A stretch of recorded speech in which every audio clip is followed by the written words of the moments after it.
राजस्थान की recovery rate तो अच्छी है, लेकिन मरीजों की संख्या जिस रूप में बढ़ रही है ये भी चिंताजनक बात है और इस पर सरकार को, प्रशासन को और आम लोगों को मिलकर काम करना होगा, क्योंकि ये स्थितियां हैं वो लॉकडाउन खोलने की और इशारा नहीं कर रही हैं। ये चिंता पैदा कर रही हैं कि जो लॉकडाउन खुला है, जो छूट मिली है, जो राहत मिली है, वो भी कहीं बंद ना करनी पड़ जाए। खास तौर से उदयपुर क्षेत्र के अंदर चित्तौड़, भीलवाड़ा, राजसमंद तमाम जगहों पर नए मामले वो सामने आए हैं, जो अपने आप में बड़ी चेतावनी है सामने। गुलाबचंद जी हमारे साथ में मौजूद हैं, नेता प्रतिपक्ष गुलाबचंद कटारिया जी फोन लाइन पर मौजूद हैं। बहुत बहुत स्वागत है सर आपका। ये जी, भीलवाड़ा, उदयपुर, राजसमंद, चित्तौड़ तमाम जगहों पर कोरोना के नए पेशेंट्स हैं वो मिले हैं और उदयपुर में तो 164 नए मरीज। हाँ जी, निश्चित रूप से मिले हैं। वो क्या है कि जो होमगार्ड था वो जिस जगह रहता था वो बस्ती ऐसी है जहाँ एक ही मकान में 10-10, 12-12 लोग रहते हैं, तो वहाँ टेस्ट हुआ। अभी तो कल और टेस्ट होगा तो वहाँ और भी निकल सकते हैं। मैं सोचता हूँ इस संख्या के कारण से घबराने की जरूरत नहीं है, पर राइट टाइम पर इनका टेस्ट हो जाए। अगर इसमें डिले होगा तो और भी विस्फोट होगा। तो मैंने कलेक्टर साहब से भी बात की। मैंने कहा आप तुरंत उस एरिया को घेर करके प्रत्येक व्यक्ति, चाहे कोई भी कितना भी हो, उसका तुरंत टेस्ट करा लें ताकि हम थोड़ा सुरक्षित बचें। फिर क्या है कि इसके संपर्क में आने के कारण से यूआईटी से भी कुछ 2-3 लोग प्रभावित हुए हैं। तो एक आध व्यक्ति जो है वो कोई शायद इंदौर जाने के वालों में से कॉन्टेक्ट में आया है। तो मैं सोचता हूँ वास्तव में उदयपुर जो इतने दिन तक बचा हुआ था, इस एक केस के कारण से हमारी स्थिति भी एक तरह से काफ़ी चिंताजनक बन गई है। पर प्रशासन को भी, और मैंने अपने प्रिंसिपल साहब से भी बात की है, बाकी लोगों से भी मेरी बात हुई है। मैं सोचता हूँ अब जो आया उसके टेस्ट अधिक से अधिक करा करके अपन, और जितना भी कहीं कोई फंसा हुआ है, बचा हुआ है, तो वो भी कम से कम आइडेंटिफाई हो जाए ताकि उसको बचाया जा सके। जी, और न केवल उदयपुर, बाकी तमाम जगहों पर भी मामले सामने आए। भीलवाड़ा के अंदर हैं वो मामले सामने आए, चित्तौड़ में, राजसमंद में, इन तमाम जगहों पर नए मामले सामने आए। तो क्या है कि कुछ तो ये जो लोग आए हैं, छुपे हुए लोग आ गए, बिना टेस्ट करे हुए चले गए हैं। कुछ केसेस तो उनके कारण से भी निकले हैं। डूंगरपुर में भी निकला है इसी तरह से, अभी इसी तरह से चित्तौड़ में निकला, राजसमंद में भी है। तो मैं सोचता हूँ विजिलेंट रहने की जरूरत है, और अब जो व्यक्ति बाहर से आता है उसका ठीक प्रॉपर स्क्रीनिंग हो जाए। मेरी सब कलेक्टर से भी बात कर रहा हूँ मैं सोचता हूँ, मैंने मेरी पार्टी के सब लोगों से भी बात की है और गांव वालों को भी सचेत करें। हमने हमारी टीम से भी कहा है कि कोई भी नया आदमी आए तो उसका पहले टेस्ट कराओ, फिर उसके बाद एंट्री। जी गुलाब जी, ये बिल्कुल आपने जो उदयपुर के संदर्भ में और मेवाड़ के संदर्भ में बात की, लेकिन नेता प्रतिपक्ष होने के नाते पूरे राजस्थान के संदर्भ में भी आपसे जानना चाहता हूँ। आपने कई महत्वपूर्ण सरकार को सुझाव भी दिए, कई सवाल भी किए हैं। एक तरफ शराब की होम डिलीवरी का इशू है, वो भी आपने कहा कि अगर वाकई रेवेन्यू इतनी बड़ी मजबूरी है तो वो होम डिलीवरी से भी ये पूर्ति हो जाए, सोशल डिस्टेंसिंग की अवहेलना ना हो। इस पर आपका मैं एक और विचार जानना चाहता हूँ। और दूसरा जो मुद्दा आपने उठाया है, राजस्थान सरकार को केंद्र की ओर से जो जो पैसा दिया गया है, एक बाकायदा आपने उसका लेटर है वो जारी किया है। तो सवाल उसमें ये कि क्या ये जो कोरोना काल अगर नहीं होता तब भी एक पैसा नहीं मिलता? कांग्रेस के तमाम मंत्री वो ये सवाल उठा रहे हैं कि कोरोना के मद में राज्य सरकार को क्या मिला केंद्र सरकार से।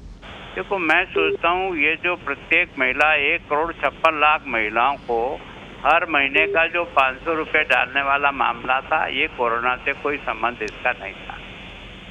ये जो अपना डीएमएफटी का जो पैसा था, इसको आप इस समय काम में ले सकते हैं, ये कभी नहीं था जिसको किया। आपदा राहत का जो पैसा है 1,033 करोड़ रुपया, वो आपदा में ही काम में लेना है, पर अभी कोरोना में काम में लेने के लिए भी आपको इसकी छूट दी है। इसी तरह से उज्ज्वला योजना के तहत जो गैस की टंकियां जो है ना लगभग 62 लाख लोगों को 3 महीने तक लगातार 3 गैस के सिलेंडर हर बार जो है उसका जितना अमाउंट बन रहा वो पहली बार इस कोरोना कारण से, कोरोना के कारण से ही राजस्थान को 1800 करोड़ रुपया मेडिकल एड के लिए मिला, तो इसी कारण से मिला है। मैं सोचता हूँ अभी जो आपने देखा होगा कि ये जो फसल बीमा के बारे में जो योजना थी कि राज्य सरकार ने अपना पैसा नहीं डाला, तो भी केंद्र सरकार ने अपना पैसा डाल करके किसानों को उस आपदा के अंदर भी फसल बीमा का पैसा डाला है। और मैं सोचता हूँ कि केंद्र सरकार से आपने ये अन्न योजना के तहत 3 महीने तक मुफ्त अन्न बेचने के बारे में कोई केंद्र सरकार ने पैसा नहीं लिया आपसे। 40,000 मैट्रिक टन आपको जो भेजा है। और इसी तरह से आपने देखा होगा कि ये जो गरीब कल्याण योजना के तहत है ना, ये जो दाल है, बाकी चीजें हैं, ये सरकार ने एक्स्ट्रा भेजी है इस समय कोरोना के मदद के लिए। मैं बार बार जो बात कहता हूँ वो राजस्थान सरकार अभी तक मेरा जवाब नहीं दे पाई। आपने शुद्ध बिना केंद्र के सहायता की योजना के आपने राजस्थान के इस कोरोना के प्रभावित लोगों को कौन सा पैसा दिया है, उसकी आप एक कम से कम लिस्ट जारी कर दो जी, ताकि जनता के दिमाग में ये जो बार बार आप मांगो, कोई दिक्कत नहीं है, आपका मांगने का अधिकार है। लेकिन ये कहना कि केवल और केवल सब कुछ दे वो केंद्र सरकार ही दे और आप अपने खजाने से कोई पैसा निकालना नहीं चाहो, है ना। राजस्थान ही पहला राज्य है जिसने अपने कर्मचारी का 30% से लेकर 55% का पैसा सैलरी का मार्च का काट लिया या रोका हुआ पड़ा है। कटारिया साहब, लेकिन आपको नहीं लगता, आप तो सीनियर इतने लीडर रहे हुए हैं, सत्ता में कई बार रहे हैं, ऐसे मौके पर एक मुश्त सहायता की ज़रूरत होती है राज्यों को, न केवल राजस्थान, मध्य प्रदेश, छत्तीसगढ़, यूपी, तमाम देश का हर राज्य है उसकी उम्मीद रहती है। आप हैं वो योजनाओं के मद के पैसे के उपयोग की बात कर रहे हैं या फिर सीधे जो लाभार्थी हैं उनको पैसे दिए जाने की बात कर रहे हैं जो कि केंद्र सरकार दे रही है? मुद्दा तो ये कि एक मुश्त राशि मिल जाए और राज्य सरकारें अपने मुताबिक प्लानिंग करें। राज्य सरकार की मांग शायद वो ये है। राज्य सरकार जो है वो सारा का सारा केंद्र ही करेगा। केंद्र की आमदनी पर भी इस समय असर तो पड़ा है ना। केंद्र के खजाने में भी जितना पैसा है, फिर भी 1 लाख करोड़ रुपया उन्होंने राज्यों को विशेष रूप से इस समय, इस आपदा के समय में सहायता करने के लिए पैसा दिया है।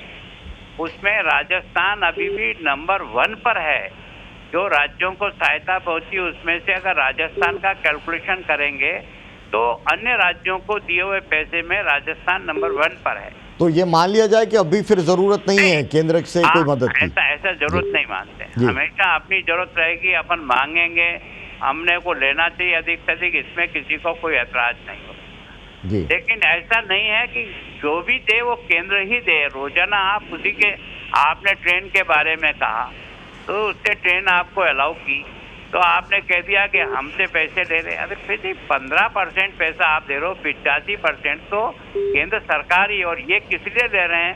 ताकि व्यक्ति की आइडेंटिफिकेशन सही हो, व्यक्ति की सीट निश्चित हो, व्यक्ति का मेडिकल ठीक प्रकार से हो जाए, व्यक्ति की प्रायोरिटी तय कर ले राजस्थान सरकार।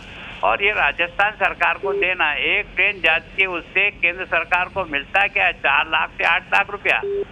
क्या सरकार इतनी गरीब थोड़ी है कि आपको 8 लाख रुपए के लिए परेशान करेगी? इसलिए करेगी एक सिस्टम से जाने वाला व्यक्ति आवे ताकि वो सोशल डिस्टेंस का भी पालन करे और ठीक प्रकार से सुरक्षित जाए।